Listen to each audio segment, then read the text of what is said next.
Okay, I think we are ready to get started. I would like to welcome everyone on behalf of CAPS, ACS, CJRI, and the Center for Consumer Law and Economic Justice. And here I'm just going to pass the baton to Professor Atkinson.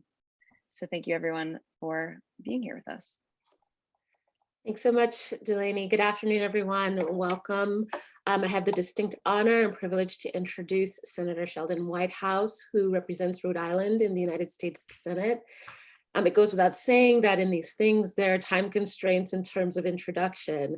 And so my time constrained introduction will not do justice to Senator Whitehouse's illustrious career and accomplishments to date. So Senator Whitehouse has devoted his entire career to public service, working to improve the lives of his constituents in Rhode Island, as well as Americans more generally.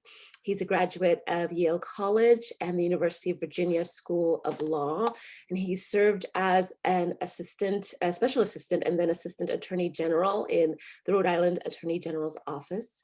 He was then director of Rhode Island's Department of Business Regulation before being appointed by President Clinton to serve as the United States Attorney for the District of Rhode Island. And then he was then elected to serve as Rhode Island's Attorney General. And it was in this context that I first came to discover Senator Whitehouse's work to assist marginalized communities through his commitment to addressing lead contamination, an issue that he championed as Rhode Island's Attorney General, and which, among many other important issues, he continues to champion in the United States Senate. That said, Rhode Island's his constituents elected him to the US Senate in 2006, subsequently re-electing him in 2012 and most recently in 2018. In Congress, Senator Whitehouse has been a strong voice for many important issues, including the integrity and independence of the judiciary in his capacity as an active member of the Senate Judiciary Committee. He's also been an advocate for improved access to healthcare, including playing a leading role in the passage and implementation of the Affordable Care Act. Improved access to justice, improved voting rights and election integrity, climate change, American cybersecurity, among many other important issues to our national well-being. So welcome, Senator Whitehouse, to Berkeley Law, as it were, and thank you again for making time to be with us this afternoon. I want to say that Senator Whitehouse is busy and there is an important vote coming up in a few minutes, so he may have to leave us for a few moments to go vote and then come back and join us. So just to flag that ahead of time. But we'd love it if you would start us off with just a few remarks, Senator, and then we can jump right into the Q&A. Welcome. Thank you, Professor. I appreciate that, and I'm glad to be with all of you. I think what I'll do before we get into the Q&A is just kind of give the run-up to the conversation about civil justice that we're going to be engaged in. And the run-up, as I would describe it, for me at least, began with me coming to the United States Senate as a climate hawk. And in my first years in the Senate, we got a lot of bipartisan support on climate. There were 4 or 5 different bills kicking around the Senate that were A, really serious climate bills, and B, bipartisan. And then came January of 2010, and all of that just died at once. And it died at once, in my view, because the Supreme Court came down with the Citizens United decision, and the fossil fuel industry was very rapid to take up the cudgels of big money spending that Citizens United allowed. And they basically went to the Republican Party and said, we're not going to tolerate any dissent on climate any longer. You're with us or you're dead. And they ran Bob Inglis out of Congress to prove it. And if you're with us, we'll shower money on you. And they showered money on Mitch McConnell, ever since.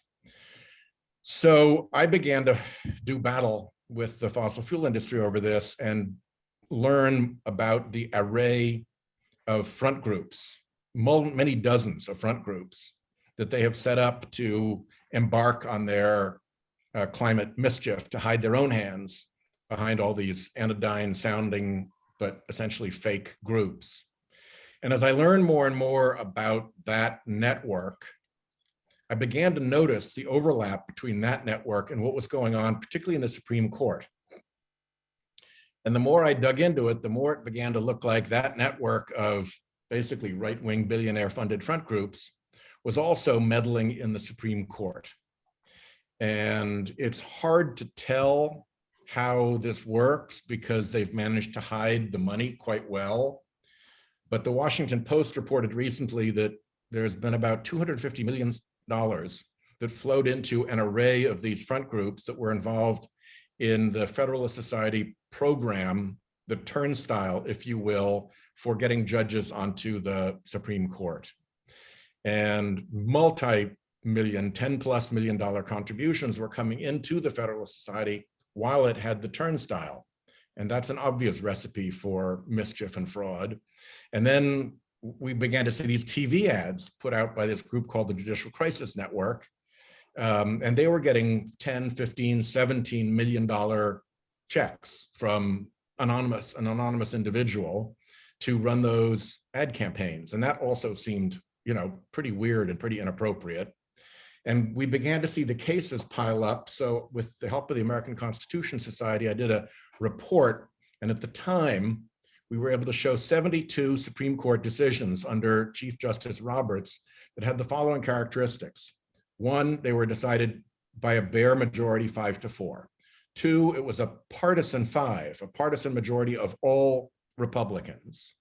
Three, there was a significant Republican donor interest implicated in the case. And 4, guess what? The Republican donor interest won the case.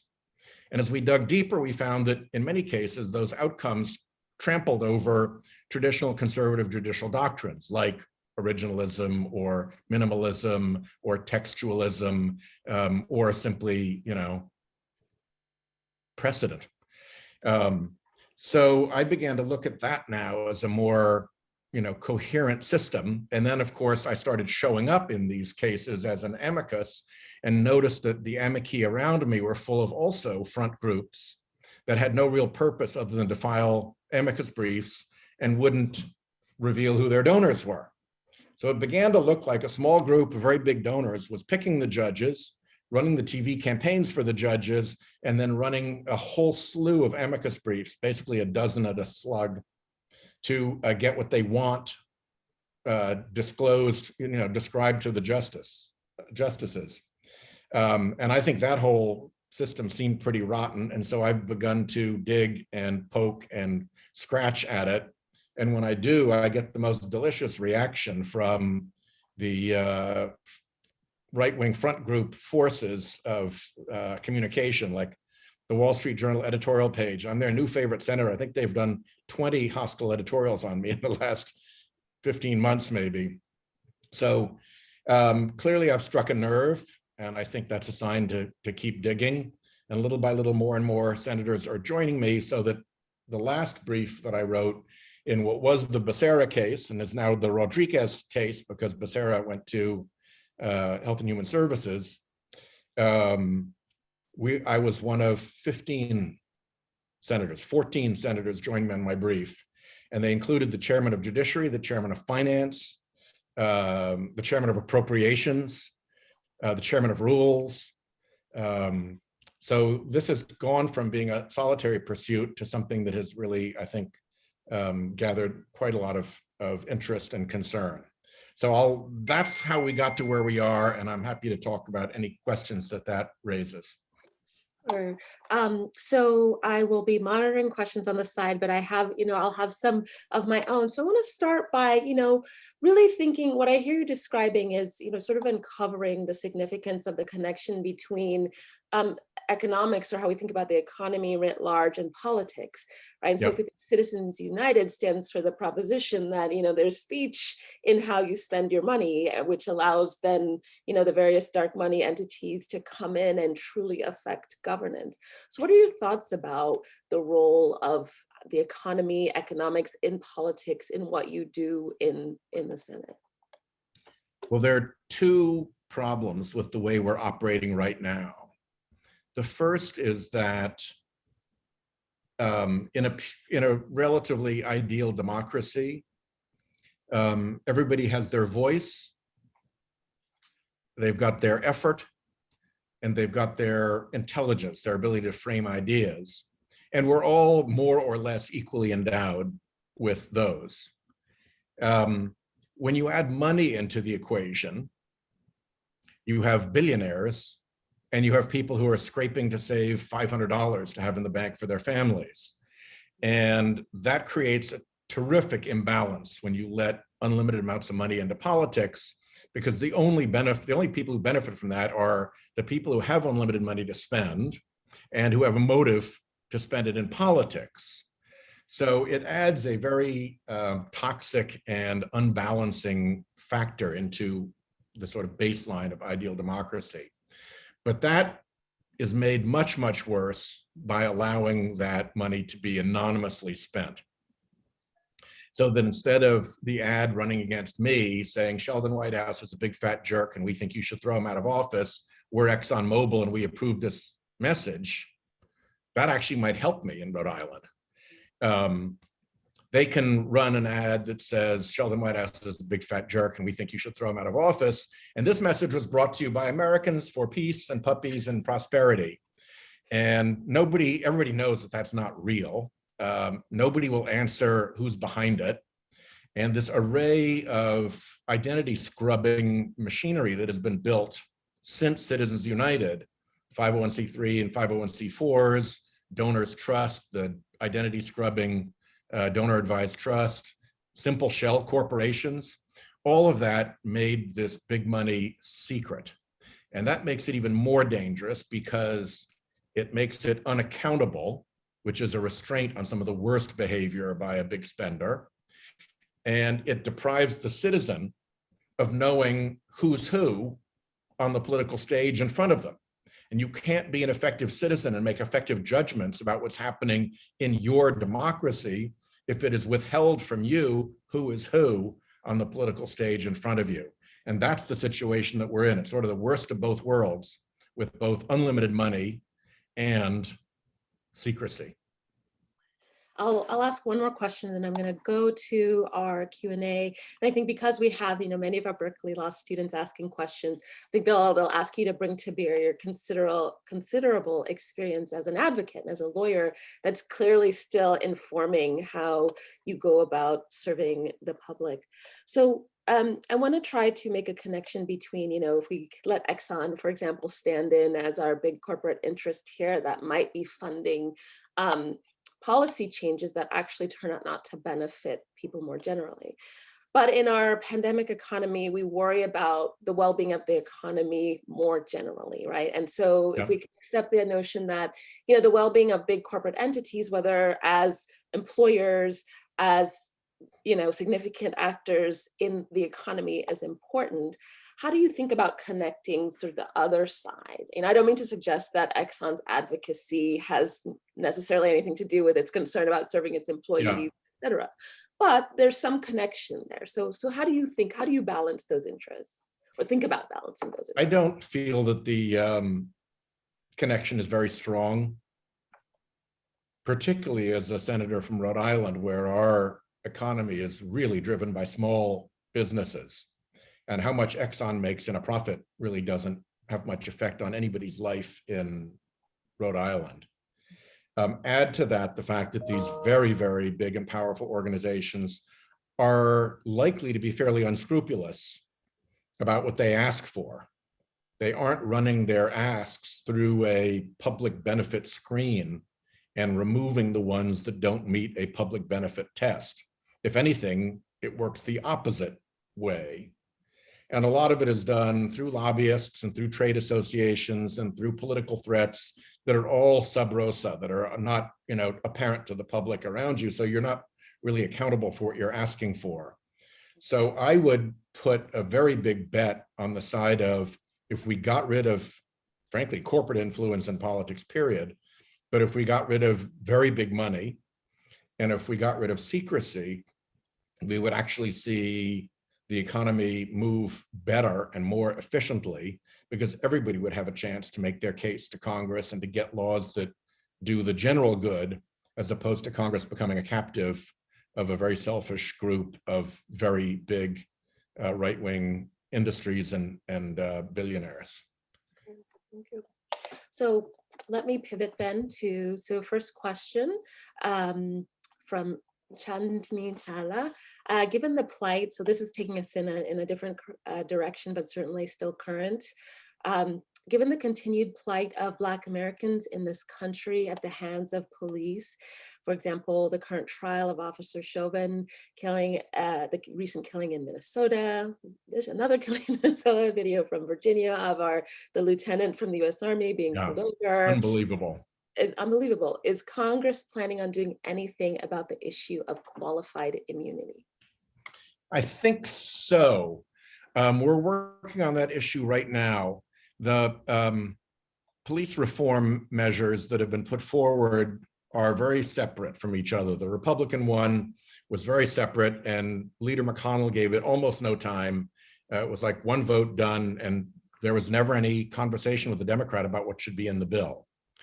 And the Booker-Harris bill in the Senate was, I think, given a lot of work and thought and had a hearing. So we'll have to see where that turns out, but we understand that this bill is not going to pass the Senate by budget reconciliation. It's going to need 60 votes to pass. And needing 60 votes means it has to be bipartisan, and bipartisan means we have to work with our Republican colleagues.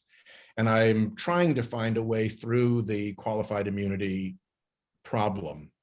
I would like to get rid of qualified immunity. As soon as we do, that puts in play the risk that an individual police officer has a bad day and loses his house to a big judgment. My answer to that is that every employer in the country is subject to the doctrine of respondeat superior. They own the conduct of their employees so long as they're acting within the course of their employment. So if you're a police officer and you're in uniform, your municipality or your state or the federal government ought to own your conduct. And in that case, all the incentives line up, particularly for a command structure like a police department, where the discipline, the regulations, the morale and character of the department, all of that is driven from the top of the command structure. And I think if we can make sure that everybody's liable at the employer level, that will drive the kind of change that will be lasting in the system. Moreover, by requiring respondeat superior, the cases that get around qualified immunity are almost always paid by the employer anyway, by the city or the state or the federal government, like 99.9% of the time. But that proposition is supported by a very rickety structure of union rules and local regulations and mixed mash of state laws, and it's very disorganized. And if you add all the qualified immunity cases in, people could walk away from that. And now you've got people who get judgments and they can't be executed against. So because the officer who's liable just is judgment proof. Right. So I think the best situation is respondeat superior, where liability is required.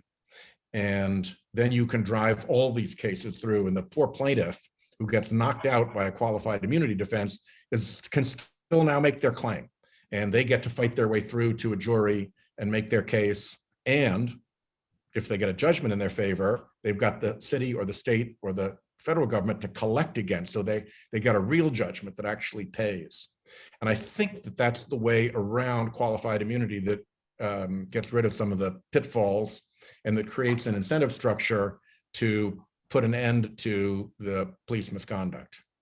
I'll tack on and say, and so how does insurance play into your thoughts about the incentive structure in that world of reduce, if any, qualified immunity? I know that many municipalities buy insurance against excessive force. In Rhode Island, we have what's called the Interlocal Municipal Trust, which does a lot of the insuring for the municipalities. Yeah. And they actually keep track of how municipal departments are doing and how much litigation they're getting and how many judgments they have to pay.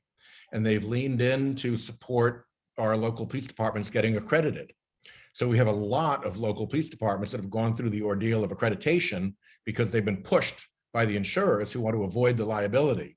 So not only do the incentives line up between the officer and the command structure and the purse at the end of the day, the employer, but it is emphasized further by the insurer, who has a very distinct interest in making sure that the training, the procedures, the discipline, and all of that meet a standard that satisfies them. So it begins to push outliers into the decent center. Thank you, Senator. So let's again switch tacks here. Lots of interesting questions. So Senator Mary Zaki says, your advocacy for uncovering dark money in the courts is really eye-opening. Is it too late to counter these forces? And what do you believe would be the most effective way to do so? The most effective thing, I think, is to expose it,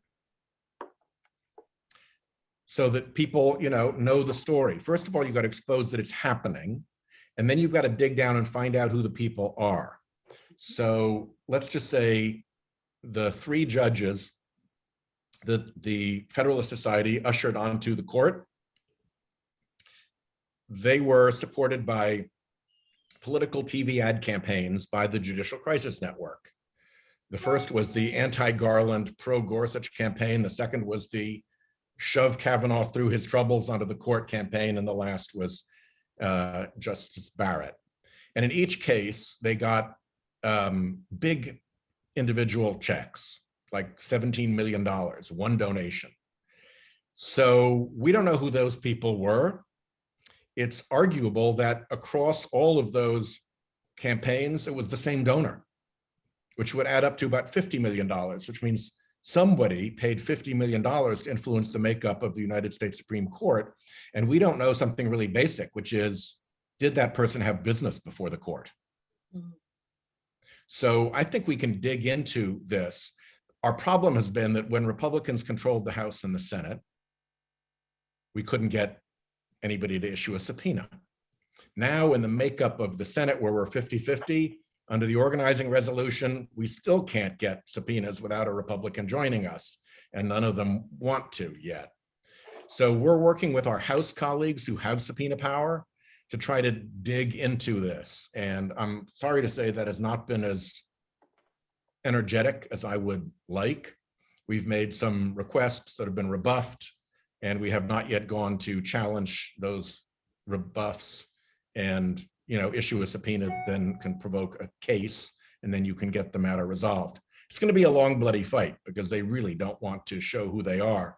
But at the end of the day, if you can show that a very small group of very big donors not only picked the judges and spent the money for these ad campaigns and then floated 50 amicus groups before the court to put in, various flotilla arrays their ideas before the court, the whole thing begins to look really smelly, particularly if you can then connect those donors to business before the court. And I think that really cleans it up in a hurry. There's nothing like a really good mystery story and a really good rotten disclosure to get people's attention. And I think that we're due that. So as a, to tack on to that, as a, member of one of our 3 branches, right, we think about institutional legitimacy and political legitimacy that we, we're sort of in a moment of growing pains as a nation thinking about that. What are your thoughts on what that does, that being sort of the dark money, the disclosure? What do you worry about do you worry about the sort of legitimacy of our federal I worry about it all the government? time. I mean, it's really anti-democratic. And if you look at how it's run, I spent a number of years on the Intelligence Committee. If you look at how this is run, it is run very analogously to a covert operation that a government intelligence service would run against another country. If you look at some of the stuff that the Soviet Union did in Europe, if you look at some of the stuff that the Russians have done in their former Soviet territories, if you look at some of the stuff they're trying to do in other European nations, there are these persistent public manipulation efforts that use dark money, that use phony front groups, that use cutouts and screens, and that have the intention of changing the public debate and causing public discord in the country without letting anybody know who's really pulling the strings and doing it.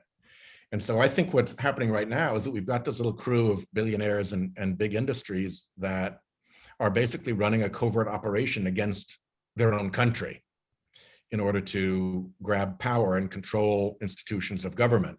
And at the moment, I would say they have pretty strong control over the Republican Party, and they're working their way towards control over the Supreme Court.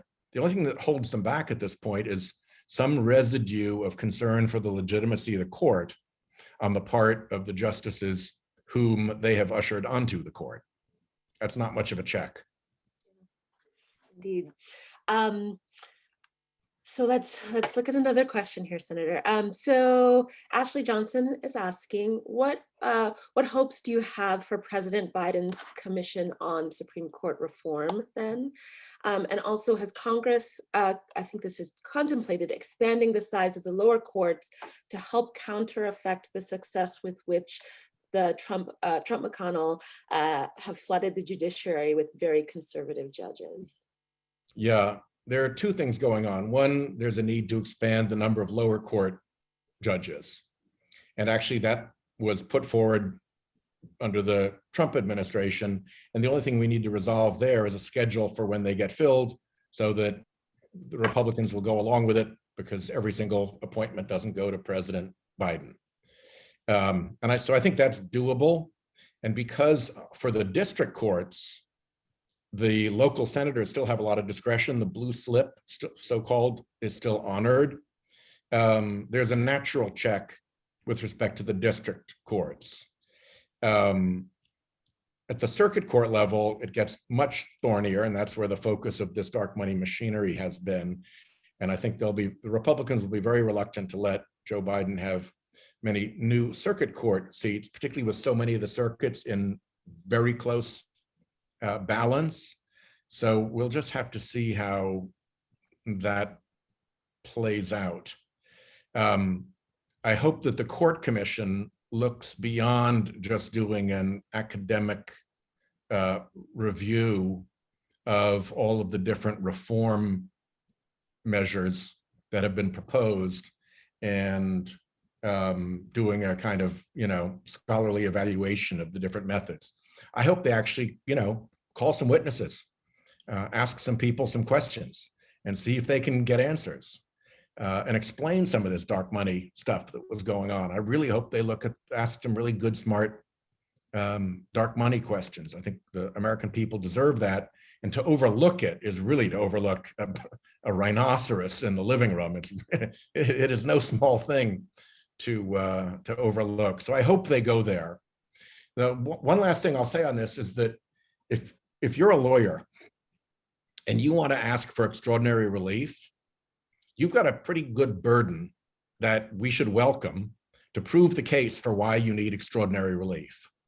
And if we wanted to do things like expand the number of justices on the Supreme Court, that is perhaps a fine idea, but it's premature to ask the American public to accept that as a legitimate act if you haven't made the case. And so it's on us, I believe, to make the case and to do the research and to dig out the evidence and to get to the bottom of what is going on over there, so that at the end of the day, you can say to the American public, here's what happened. Here's what we've been able to show you. This is what we want to do to fix it. Are you cool with that? And you then have that's the democratic way to go about doing this. Small d democratic way to go about doing this. How do you think about— Got to do your work. Got to do your work. Yes, always. How do you think about making the case to the American public, right? So circling back to the notion that, for example, your constituents in Rhode Island, their interests are very different from ExxonMobil's C-suite or shareholders' interests, for example. But it seems to me that there's a real disconnect between at least the facade of the discourse that we hear now. There's sort of a populist facade that serves as the front to why we shouldn't disclose, for example, who's behind the Americans for, democratic responsibility, who don't want, for example, reform. So how do you go about making the case to ordinary Americans who think it's about, your rights being taken away versus the big corporations sort of taking over? I think you've got to tell the story first. Just the way you would do a jury in a courtroom. You have to be able to show the evidence of what actually took place. I think you've got to be able to show who actually funded the amicus curiae briefs that come in little orchestrated flotillas. I think you've got to ask why the court didn't change its rule when people were apparently violating the rule and not disclosing who their real donors were. Rule 37.6 is really honored only in the breach. I think you've got to ask questions, frankly, about why the judges don't disclose gifts and travel and hospitality that they receive the same way that Circuit Court of Appeals judges do, the same way that members of Congress do, the same way that cabinet members in the executive branch do. And we take a good look back at what, if any, questionable gifts, travel, and hospitality they received. And you got to expose who was behind this machine for the turnstile for cranking selected judges through the turnstile and onto the Supreme Court, and who got to really make that decision, who was, back behind the curtain making the call. And once you can put some names and faces to those things, the story suddenly comes to life. Sure. Okay, returning, I keep taking these detours into my own follow-up questions, but returning to the questions here. So Senator Whitehouse, what is your prediction for the filibuster? If the Senate must make a decision between saving the filibuster or passing bills to protect voting rights, for example, or to create DC statehood, what do you predict will happen? Have you offered to buy Joe Senator Manchin dinner? Actually, I get along pretty well with Joe, even though we come from very different perspectives. There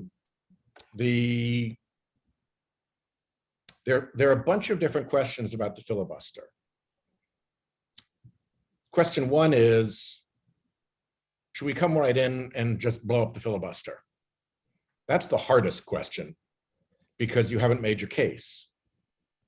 That's just kind of out of the clear blue sky, let's blow up the filibuster. The question gets a little bit more difficult for the people who want to protect the filibuster if, for instance, we take H.R. 1 S1, the big reform bill, and let Republicans filibuster it. And they don't offer good faith amendments. And people who are questioning their good faith begin to see, wait a minute, this isn't working the way it should. This isn't a legit filibuster. And maybe you cut the bill into 3 or 4 segments and make them vote on each of the segments. So it's clear they can't say, I'd vote for it, but I just don't like this one thing. So you go through it. And then you get 5 or 6 Senate votes, you get 5 or 6 repeated filibusters, and the mood can begin to change. And more than that, the public begins to see this performance and see what's going on, and that ramps it up in the public's opinion.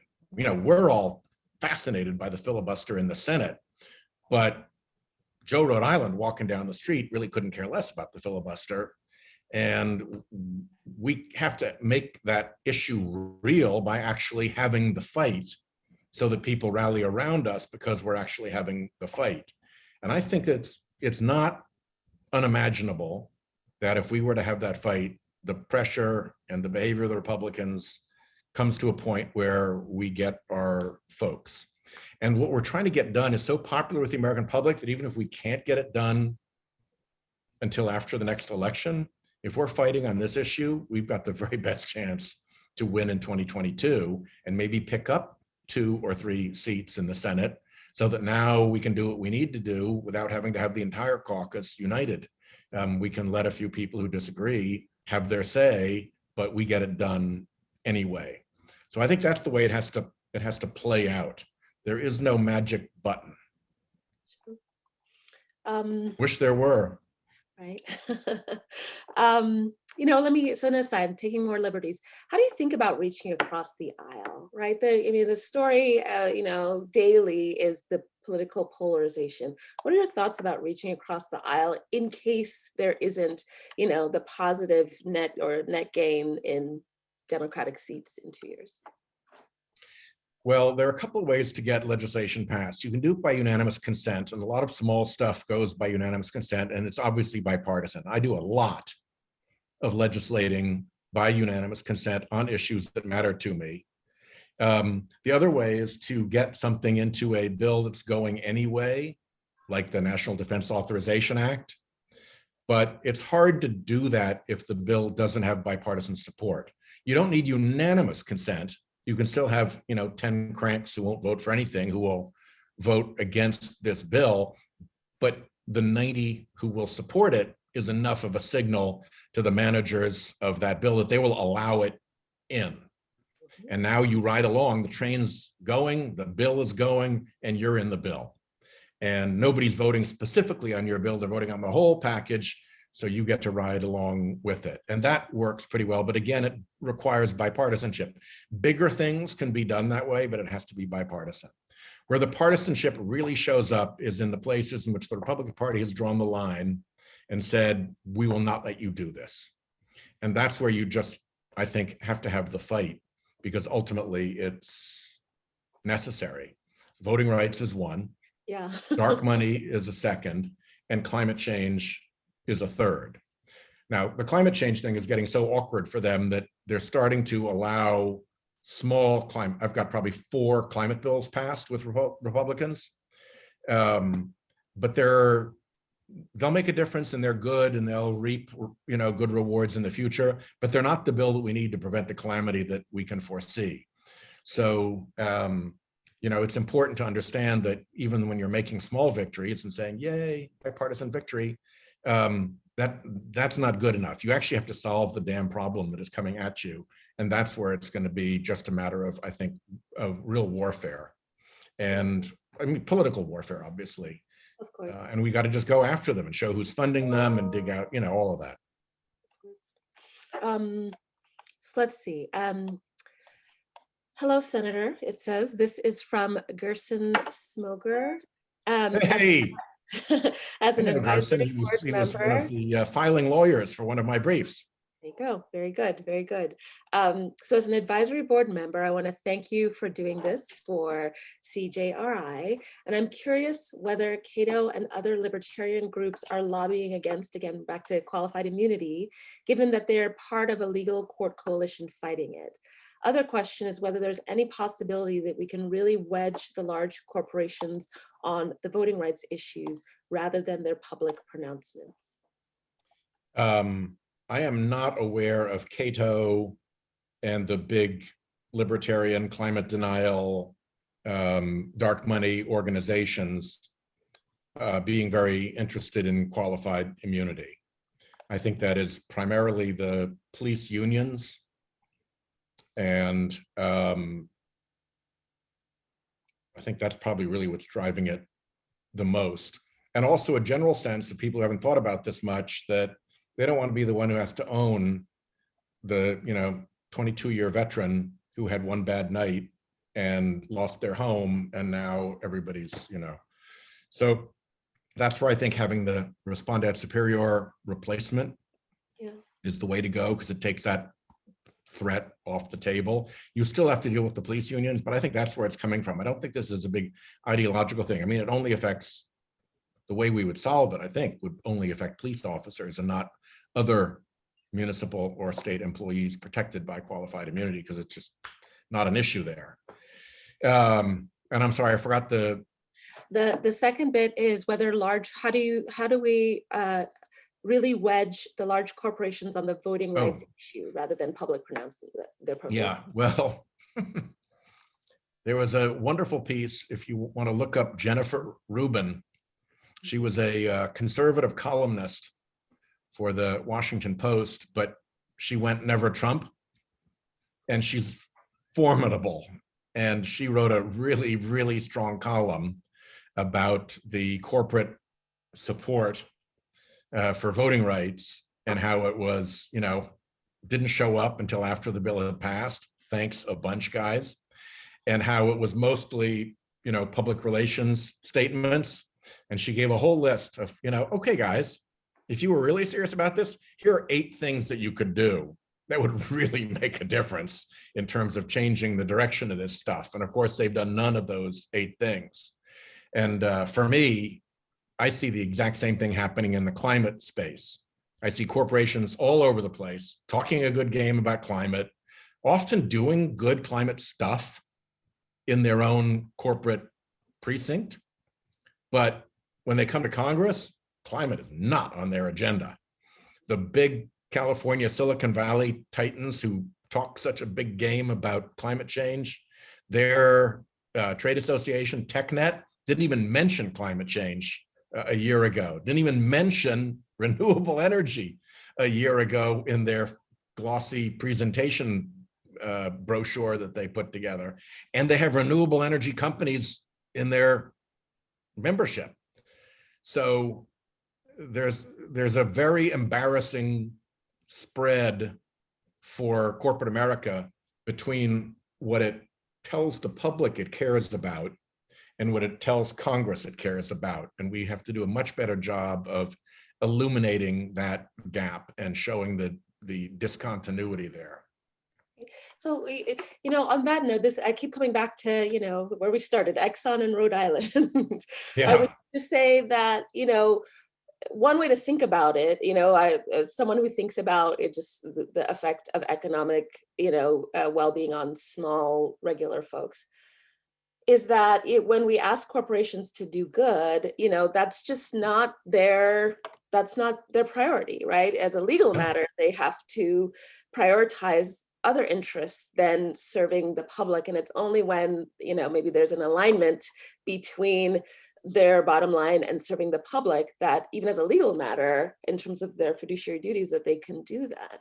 Yeah. So, and there's as you know very well, there's a school of legal thought that any act that a corporation does that is not designed to contribute to its shareholders' financial well-being is a failure of fiduciary duty and potentially grounds for a cause of action by shareholders for having frittered away their money on public policy when it's supposed to be making money for the shareholders.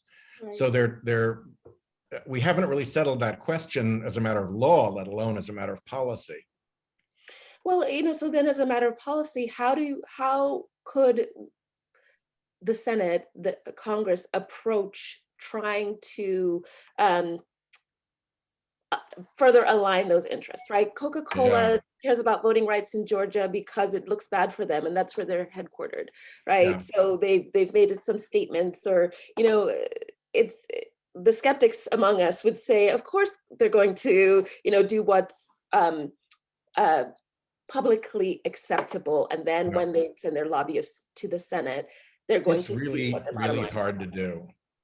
The only idea that I've come up with, and I've asked a lot of companies to do it, and they've all said, no thanks, is that you could make it under like ESG principles, you could make it an ordinary and proper part of corporate governance for management to be required to do an independent audit, have an independent group come in and do an audit of its lobbying, electioneering, and other political influence efforts, not just immediately, but also through the trade associations that they support, through the politically active groups that they contribute to, and so forth. And I think if that audit were required, then shareholders would learn in every shareholder report, oh, here's where company X, the Gargantua Corporation, spent all of its money. And oh, look, they seem to have spent all their money against environmental issues and opposing climate change. Well, why are they saying this on the front of the, it brings it home. It's not just, me making an allegation. It puts the corporations on the spot to have to do that. So I'm eager to try to have that become an ordinary part of the corporate responsibility for corporations of a certain size, ones that play in this space. And you know what? They're playing with shareholder money, so shareholders deserve to darn well know. Indeed. So we have just a few more minutes. So first, let me just start again by thanking you for spending this time with us, and take it back to, you know, our particular audience here, primary audience, which is law students. I love that as a professor, I love that what I've heard from you is just good lawyerly practices, right? That you approach your work as a legislator seemingly the same way you approached your work as an I attorney. haven't gotten being a lawyer out of my system. Well, so that said, you know, and you're an advocate, and I think a lot of this, you know, the students who are listening in today have significant interests in advocacy across the spectrum. So what advice can you offer to, you know, our law students here at Berkeley and law students generally? Yeah, I would say that there may never have been a time in the country's history when it's more important to be a lawyer and to have good lawyers out there. We have seen, for instance, Trump's ghastly environmental policies, by and large, crushed in the courtrooms of this country. And in some cases, they made such a hash of it that the lawsuits really didn't have to go forward because their mistakes were so obvious and profound that it was really no point. So, you know, the more that the dark money forces and the forces of intolerance and hate have their grip on the elected branches, the more important courts become, where a big corporation has to stand really annoyingly equal with you before the law, where you try to tamper with the jury and it's a criminal offense, whereas they try to tamper with me all day long, and where the truth has to be spoken or else there are punishments. I don't get told the truth very often. I get talking points. And so the government fulcrum of the courtroom for honest and fair and accountable behavior is more vital than ever. And go get them. Love it. Thank you so much, Senator Whitehouse, for your time. This has been such a pleasure for me. Okay. And I just got the hook that you warned about. The vote is winding out, so I've got to go. Perfect timing.